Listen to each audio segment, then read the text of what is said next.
Hello, hello everyone. I am Alice of KHR Arts and Cloud Orchid Publishing, and today we are going to talk about how exactly did I know I was a writer? So, this is a question that I frequently get asked in person at conventions from readers who read my books, and especially it's one of the top of the list questions in just about any standard interview for any author is when and how did I first know that I was a writer? So, this is a question that I've really had to think about over the years because initially in my first interviews, I didn't really have a good answer because the true answer is I always knew that. There's never been a moment in my life where I did not believe that that was my true purpose in life. And I know that sounds really hoity-toity and lofty, but it's true, is that from the moment that I was a cognizant human, that's what I knew that I not only wanted but needed to do was to create and share stories. That has always been the most important thing to me in my life. And even before I learned how to read and write, I actually would dictate little stories to my dad and he would write them down for me. Or because little kid me, like little 3-year-old me, thought that you had to physically have a book in front of you in order to make a story. I think a big part of that was because in all the cartoons, like they would have like the elderly person sit there and they would open up a big tome of stories and start telling a story. So I thought, oh, one has to have a book in their lap in order to tell a story. So I'd just pick a book off my bookshelf, or even when I was bored in church, I would, pull out the little book with all the readings and stuff like that, and I would pull that out, and I couldn't read it, but I would just tell myself little stories while holding a book. And that's purely how it started out, was when I was very, very young, like 3 to 5 years old. That's what I was doing. And then once I learned how to write, when I was about 3 or 4 years old, I started to, with little scraps of paper, start writing down little stories and drawing little pictures to go with them and like stapling them together into little books and all that. Like, that was what I was doing with my free time when I was a little kid. And when I reached the age of, I want to say about like 7 or 8, my parents gave me my first laptop. Now, I know what y'all are thinking. Holy crap. That is so bougie.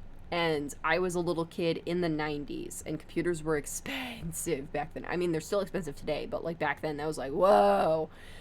They weren't buying me a brand new laptop when I was like 7 or 8 years old. My dad worked for a technology company, and for part of his work, he actually had computers at home that he needed in order to do his job.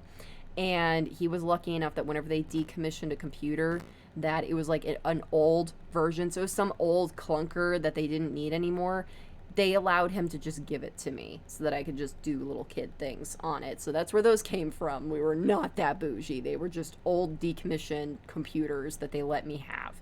I didn't get my first real computer until, I want to say, I was probably about 13 years old. And even then, it was a pretty big, like, one of those big desktop, like, 13 megabyte whatever things.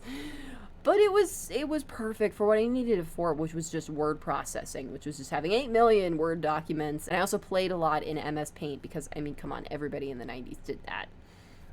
But that's what I did with all of my free time as a little kid, is I would just sit and either handwrite all these stories, or I would type them up on the computer and I would print them out and I would read them, and my mom helped me edit them, and she actually bought me books like Strunk and White and other books that were specifically about grammar and editing and story structure for actual professional novel writing. She bought me all that kind of stuff at a very young age. So I was groomed for this at a very young age. Basically, once my parents realized that that was my life purpose, they did everything in their power to help me cultivate that. And I am so very lucky that I have a supportive family that recognized my passion and my talent, and they wanted to do everything they could to support it. Because I know so many people out there don't have that kind of support, and it is a huge privilege and benefit to have that kind of support in your life. And the fact that even beyond that, that my parents sent me to school specifically for my writing. That's what my degree is in, writing. That's what I went to school for, is to learn how to do this.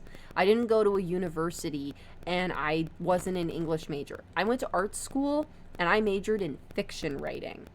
That's what I did. That's what my parents sent me off to do. And I am so lucky and grateful that I had their support and that they had the capability and wanted to help me pursue this. And still to this day, help me pursue this. So part of this question, when people ask it, is they also mean, what inspires you? What caused you to need or want to write these stories in the first place?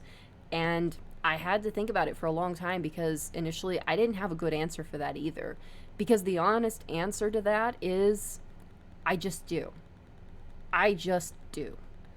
And my friend Brian described it perfectly in that whenever I sit down to write, it's literally like just turning on a faucet and it just comes pouring out. I just have no control. It's just, I must write. I've told people, writing to me is akin to breathing. I need it in order to survive. And by the same proxy, it's that easy for me to do. It's literally as easy as breathing for me. I just sit down at my computer, or I just sit down with pen and paper, and it's just story time. People talk about writer's block. I, to this day, knock on wood, I have never experienced that. I don't know what writer's block feels like. And when I say writer's block, I mean the true writer's block, where you sit down and you don't know what to write. You don't have a story, that you just stare at the blank page and you're like, I don't know what to do with this. I've never experienced that. The only writer's block that I've ever actually experienced is where I already have a story sitting in front of me and I'm like, I don't know what to do with you, story. I don't know what you want from me. Whether it's I have a big plot hole I have to address, or I don't know how to end it, or I don't know how a scene is supposed to go. That's the kind of writer's block that I experience, is I already have a story and I just don't know what I'm supposed to do with it, with some part of it. But sitting in front of the blank page and being intimidated by that and being like, I don't know what to write, that has never been a thing that I've had to experience. And I know that that sounds like, wow, that must be really nice that you always have something to write, that you always have ideas. And yes, it is, but it's also the other side of the coin, in that when you have as many ideas as I do, and when you sit down at the computer and you write and it's just like a faucet, it's the other extreme. I have had to learn how to function like a human being, in that in the past, I would sit in front of my computer and write for hours. I used to not do my homework because I wanted to work on my writing instead. I used to not sleep because I wanted to work on my writing instead. I used to just not eat, not sleep, not do anything that I was supposed to do. I would just sit and write because that's all I wanted to do. And I used to write in class.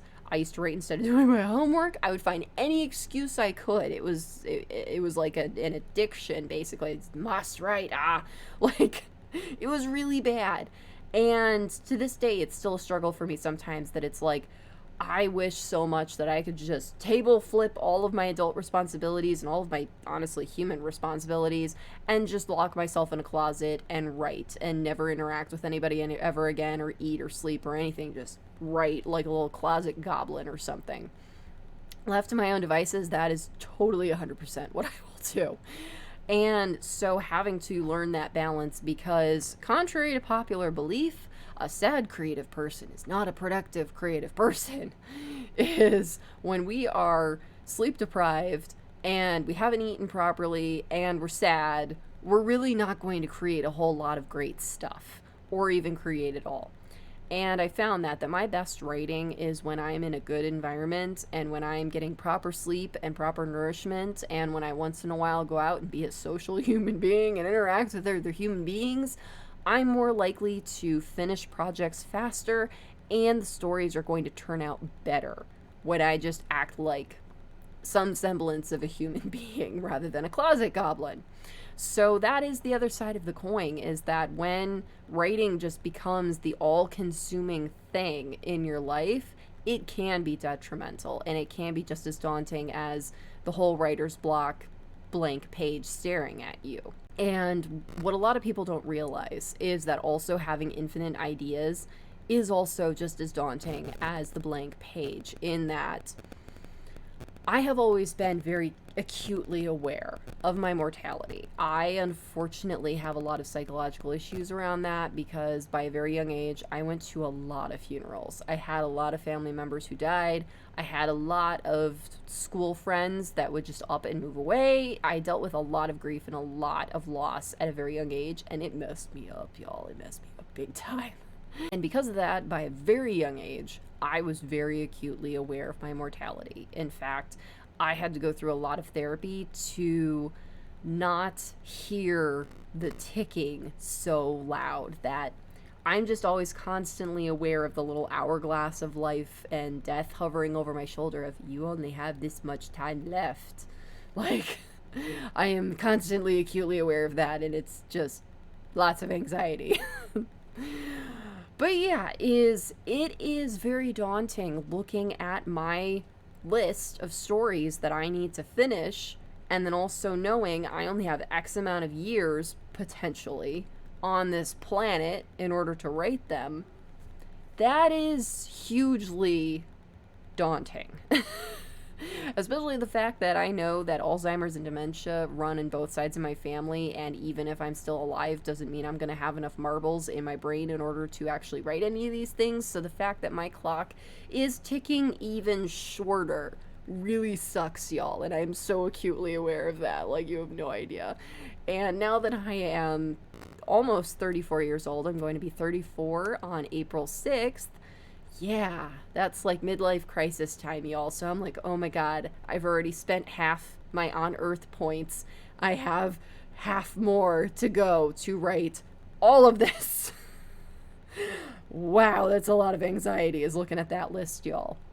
And one of the ways that I've dealt with that is that I don't look at the whole list. I very rarely look at the whole list, and I don't like it when people ask me how many writing projects do I have, because then I have to remind myself of that list, and it just makes me spiral into anxiety. So I've listened to my therapist, and that I only pick maximum of 3 to 5 projects to pay attention to, otherwise I start losing my mind. And I mean, honestly, any reasonable person would start to lose their mind with more than 3 or 5 projects of literally anything. So highly recommend that for all y'all who have 8 million projects. Focus on 3 to 5. Your brain will thank you. And that's what I do, is that I'm just like, nothing else exists in the world but these projects, and whenever I get a new idea for a project, I write it down, and then I throw it into my vault of other projects, and I don't think about it anymore until I finish one of my projects, and I can pull out another one of my projects from the vault and then worry about it. And that's another thing that a lot of people don't realize, is I have like a literal database of stories in different stages of completion, anywhere from a few sentences to literally being like 80% done.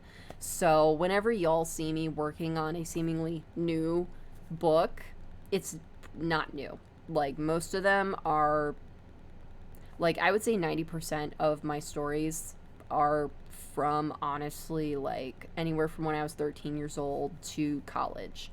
I have written very few new ideas for books after graduating college, just because I already have so many story ideas that I try to put all my focus on finishing the ones that I have rather than creating new ideas. And whenever I do create a new idea, it is purely by accident. And I know that sounds wild. How do you create a story idea by accident?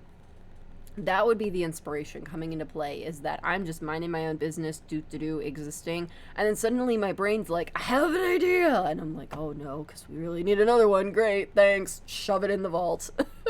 That's how that happens. So yeah, the whole how and when did you know that you were a writer, it is literally intertwined with my existence, intertwined with my soul, to really illustrate and bring this point home, the best example I can give is the Gen 4 My Little Ponies Friendship is Magic generation, and the whole idea of that their cutie marks are earned, and they are earned when they realize their life purpose.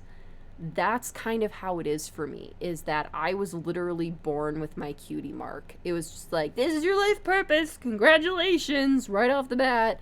Did not have to do any sort of soul searching or discovery. It was just, this is your life purpose.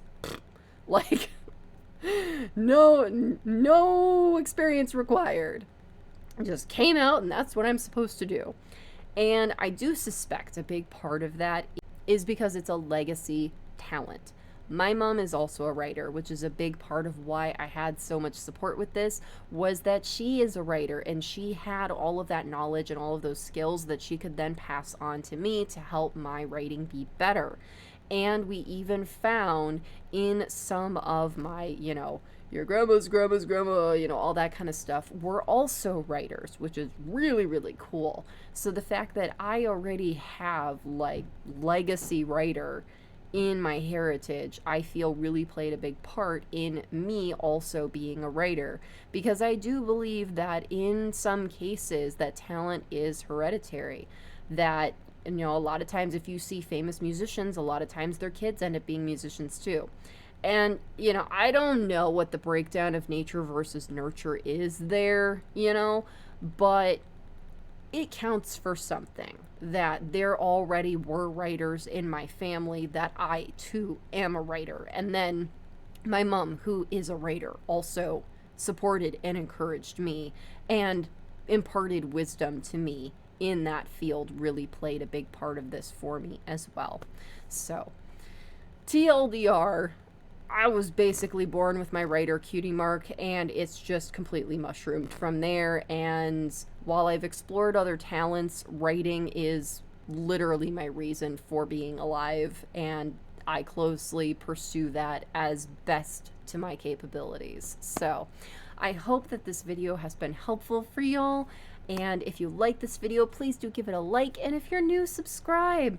Alright, y'all, I will see y'all next time. Thank you so much for watching. Take care. Bye-bye.